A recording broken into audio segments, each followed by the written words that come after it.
બહુ આયુષ હોય તો 100 વર્ષ જાણવા, બહુ મોટા મોટું આયુષ તો થઈને શું 100 વર્ષ લો ને 100 વર્ષ, એમાંથી અડધું આયુષ તો અડધી ઉંમર તો શેમાં જતી રહી? ઓંઘવામાં નિંદા કરવામાં, ઓંઘવામાં અને નિંદા કરવામાં લય પામી જાય છે. તથા કેટલુંક આયુષ બાલાવસ્થામાં આમાં જતું રહ્યું, થોડું ઘણું બાલ્યાવસ્થામાં, બાળક અવસ્થામાં, અને થોડુંક આયુષ રોગમાં, દુઃખમાં, શરીરના દરિદ્રતામાં, રોગમાં, દુઃખમાં થોડુંક જતું રહેશે. તેમ છતાં થોડુંક બાકી રહે હાય હાય કરવામાં, તારું મારું પેરું કરવામાં. એના નામે યું કેટલું, કેટલું રહ્યું? જેનો પ્રારંભ કરવા યોગ્ય છે એવા મોક્ષ માટે કોઈ કઈ સાધન કરતા જ નથી. મનુષ્ય માત્ર બ્રહ્મચિંતન માટે સદા જાગૃત રહેવું જોઈએ. જાગૃત રહો એટલે આમ આ જાગૃત એમ નહીં, જાગવું તો પડે ને, ઊંઘવું પડે, કારણ કે આ તો એનું સોંપેલું છે. પણ તો જાગતા રહો, તૈયાર રહો. જાગવું એટલે કે જુઓ, બોલવાથી મારાથી કોઈ ખોટું જ નથી થતું ને, બોલવાથી કોઈના દિલને દુઃખ તો નથી પહોંચતું ને, બોલવાથી કોઈનું અપમાન નથી થતું ને. આ જાગૃતતા છે. શરીરથી કોઈને દુઃખ તો નથી થતું ને. તન મન ઓર બચન સે કોઈ જીવ કો નાઈ દુભાવે સાધુ, એ એની નજરમાં આવે, આપણે ના આવે.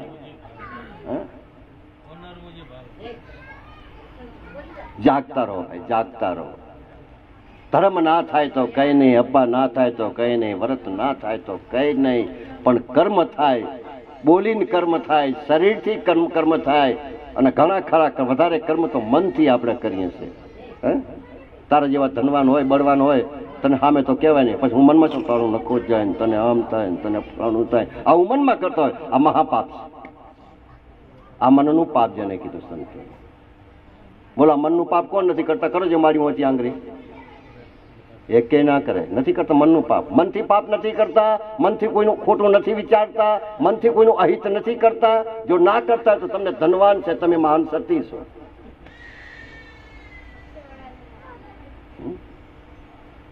આ પાપ, અને આને કર્મ કહેવાય. એટલે કીધું બળદેવ બાપે, કર્મના બંધન બહુ કાઢા છે બાપ. ધર્મ ના થાય તો કાંઈ નહીં, પણ કર્મથી બચવાની કોશિશ કરો, તો ધર્મ ઓટોમેટિક હાલીને તમારે ત્યાં આવશે. બાળા વેશે ભક્તિ કરે, જગ સે રહે ઉદાસ, તપ તીરથ ઉનકી આશા કરે, કબ આવે આવો દાસ. એ નદીઓ રહી ને, ગંગા જમનન સરસ્વતી, એ વાટ જોવે કે આવો આવીને જો મારામાં એક ડૂબકી મારે ને તો મારા પાપ બધા ધોવાઈ જાય. નહીં તો આપણે જાય બધા પાપ લેવા જ જાય, બધા પડીએ ને બધા લઈને આવીએ. લડતા લડતા જાય, વચમાં લડીએ, તાજીને લડીએ, लड़ी तो आवे એટલે પછી ગંગા માને કોકે પૂછે मैया तेरे को सब पाप धोने को आता है, तुमको भार नहीं लगता है? बेटा पाप धोवा तो कोक જ આવે, તારે બધું લેવા આવે મારા પાસે. જે દર્શનનો લાભ છે, જે દર્શનનો મહિમા છે, જે ભાવના છે, એ ભાવથી તો કોક જ કરોડોમાં કોક, સવારે બાપા કરોડોમાં કોક કહી દીધું છે. એ કોક જ આવે ને બધા મોજ કરવા જ આવે, ફરવા જ આવે, પર્યટન થાય. પર્યટન કહેવાય, શું કહેવાય? પર્યટન કહેવાય ને, એવું કરવા આવે. એટલે કે એવા આવીને નાય છે ને, એટલે બધા જે પાપથી પડ્યા હોય ને એ બધા પાછા લઈ જાય છે. એટલે હું તો ચોકીને થોડું ઘણું બાકી રહી જાય તો કોઈ એવો સંત આવી જાય ને, કોઈ એવો સાધુ આવી જાય, કોઈ એવો જિજ્ઞાસુ આવી જાય ને, ખાલી પગ પલાડે ને તો બધા પાપ શું દેખાવું છે. જાગૃત રહેવું જરૂરી છે ભાઈ. એમાં આળસ ના રાખવી. જે માણસ સદા ભયભીત રહેતો હોય અને ધર્મ કર્મ ના કરતો હોય તેઓનો નાશ જલ્દી થાય છે. પાણીના પરપોટા જેવો ક્ષણભંગુરા દેહ છે. દેહ એટલે શરીર, પછી દેહ સમજતા નહીં. દેહ એટલે શરીર. પાણીના પરપોટા જેમ પાણીનો પરપોટો કરીને ફૂટતા વાર લાગે, એક કાંટો વાગે તો ફૂટી જાય, પસડાય તો ફૂટી જાય. તો આ એવો જ છે. ઘરમાં ફૂટશે કે બહાર ફૂટશે કે કેવી અવસ્થામાં ફૂટશે એની કોઈને ખાતરી નથી. વળી સર્વપ્રિય વસ્તુઓ પણ અનિત્ય છે, કાયમ ટકનારી નથી. અને વધારે ગરપણમાં જીવડા મોટા પડે પાછો. બે બાજુનો થોડોક કડવાઈ રહ્યો ને થોડોક મીઠાઈ રહ્યો. અને એ તો સત્તા એની છે બાપ, આપણી સત્તા નથી. સર્વ ઉપર વસ્તુઓ અનિત્ય છે, કાયમ ટકતી નથી. મન નિર્ભયતાથી કેવી રીતે સ્થિર રહી શકે બાપા? કેટલી વખત તો એવું બને છે કે બાબત આપણું અહિત કરનારી હોય છે, પણ આપણને હિતકાર થઈ જાય છે. આપણે એમ લાગે મારું કંઈક ખોટું થશે, પણ એ જ હિત હોય, આપણું એમ જ ભલું હોય શકે. અમુક બાબત એવી થાય છે. તેવી રીતે મનુષ્ય શરીર ક્ષણ ભંગુર છે, છતાં જાણે કાયમ રહેવાનું નથી એવો ભરોસો મૂર્ખ માણસ કરે છે, અને એ ભરોસો જ મનુષ્ય પાસે મહા અનર્થ કરાવે છે. ઈશ્વરની માયા એટલી બધી સામર્થ્ય છે કે જ્યાં સુધી આત્મજ્ઞાન ના થાય ત્યાં સુધી મોક્ષ અનુભવ અસંભવ છે.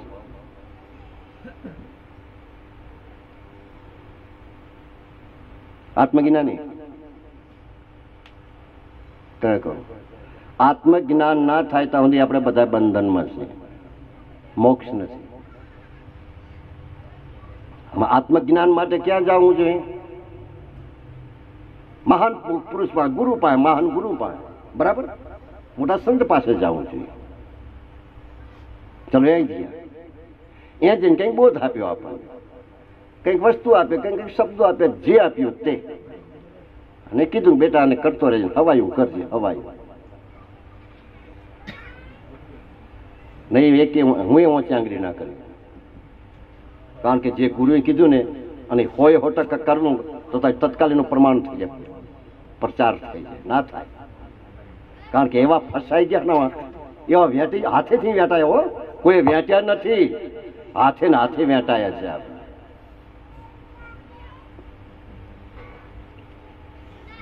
ભાઈ કેટલાક માણસો શાસ્ત્ર ઉપનિષદ આદિનું પઠન કરે, છતાં પણ તેમાંનું સાર તત્વ કોઈ જાણતા જ નથી. વાંચવાથી કઈ વરે નહીં, વાંચે બધા. પઠન એટલે વાંચવું, પઠન કરવું એટલે વાંચવું. જેમ દૂધની અંદર ધ્રુત સમાય એટલે ઘી સમાયેલું છે.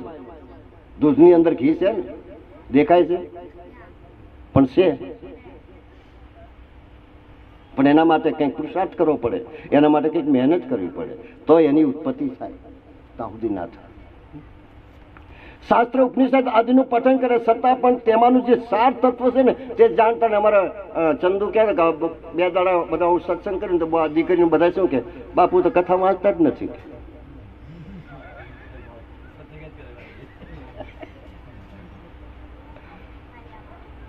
ચંદુ કે કથાના શબ્દો છે, સાર છે આ, અને સાર ના હોય ને ત્યાંથી તમને બધાને હમણાં જો વાંચવા મળીશ ને બધાને ડોલા આવશે, ખબર જ નહીં પડે શું કીધું શું ના કીધું.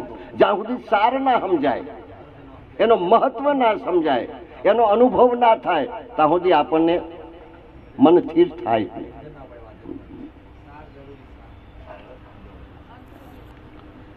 સમય અર્થાત કાળ, અને કાળ એક એક ક્ષણે પામતો હોય છે.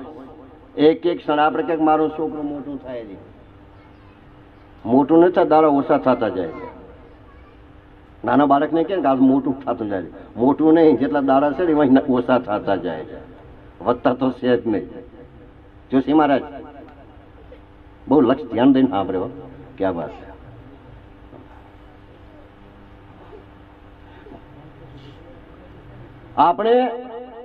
આપણે કુંભારને ત્યાંથી કાચી માટલી લાવ્યા હોઈએ અને એમાં પાણી ભરીને રાખ્યું હોય તો એ પાણી ધીમે ધીમે ધીમે ધીમે જમીન જતું રહે છે. તેમ સમય પણ, આ કાળ પણ ધીમે ધીમે જાતો જાય, ઓછો થતો જાય, ઓછો થતો જાય. કોઈ તો એમ થતો કે પવનને બાંધી લઉં, કોઈ આવી બળ દેખાડતા હોય છે, હું પવનને બાંધી લઉં. કોઈ એમ કહે છે હું આકાશને તોડી નાખું. કોઈ કહે છે હું જળ પર તરંગો, જળના જે તરંગો છે એને રોકી લઉં. આ બનવા જોગ છે? આ બની શકે આપણે શું? અને નિયતિના નિયમને ધક્કો લગાડાય, કદાચ એવી સત્તા પ્રાપ્ત થઈ જાય. કારણ કે જો ભક્તિ વધારે સારી કરીને તો કોને કરી ખબર? દાનવોએ. હે, દાનવોએ વધારે ભક્તિ કરી, જેને ભગવાન માતાજીને આમ તોષીએ લેવડાવી ના થાય. હા, ધોરતું થઈ, ઓલો શું કે ઇન્દ્રદેવને, ઇન્દ્રરાજને બધાને છોડી છોડીને નાહવું પડ્યું, શિવને કૈલાશ મૂકીને નાહવું પડ્યું.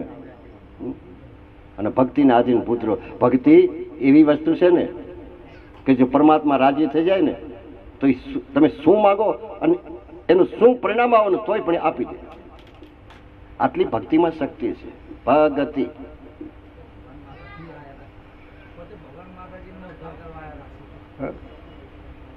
ભાઈ છતાં કદાપી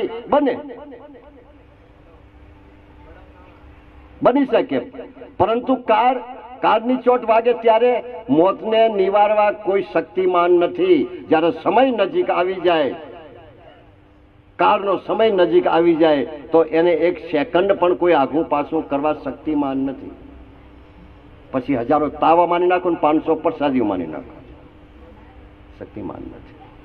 કાળના યોગે ધરતી પ્રજ્વલિત થાય છે, પર્વતો ખડભડી ઉઠે છે, વિપુલ જળ વ્યાપ્ત સમુદ્ર જળ એકાએક સુકાઈ જાય છે.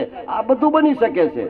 તો મનુષ્ય અજ્ઞાન અને પ્રમાદથી આ મારું આ તારું કેમ કર્યા કરે છે. પ્રમાદ એટલે મજાક, પ્રમાદ એટલે મજાકમાં બોલે છે, હાસી મસ્તીમાં બોલે છે. આ મારું છે, આ મારું છે, આ મારા ભાઈઓ છે, આ બધું મારું ધન છે, આ મારી મોટી હવેલી છે.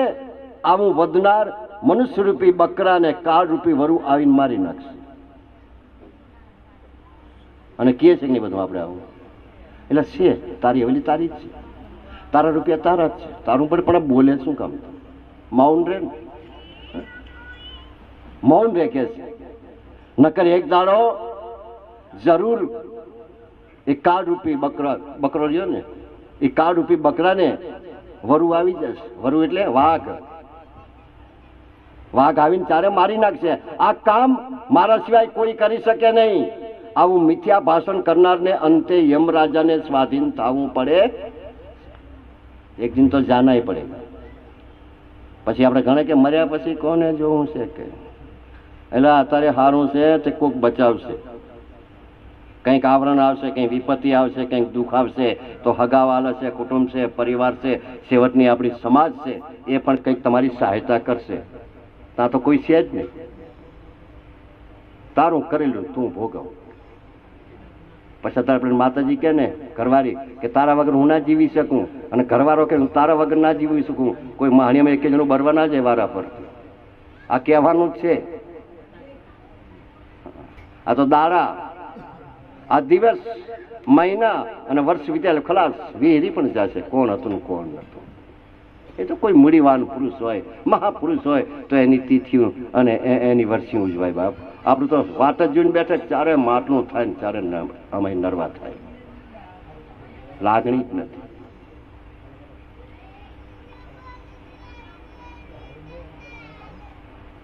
આ મારા સંતાનો છે, આ મારી પત્ની, આ બધું લખેલું સાહેબ. દાજે બર્તન તમે હવેલી વાળા યાર, કે પછી મારા માથે ખોટું કે આ મારા છોકરા છે, આ મારી પત્ની છે, આ મારા ભાઈઓ છે, આ બધું મારા રૂપિયા છે, આ મારી મોટી હવેલી છે. આવું બોલનારા માણસ રૂપી બકરાને કાળ રૂપી વરુ આવીને મારી નાખશે.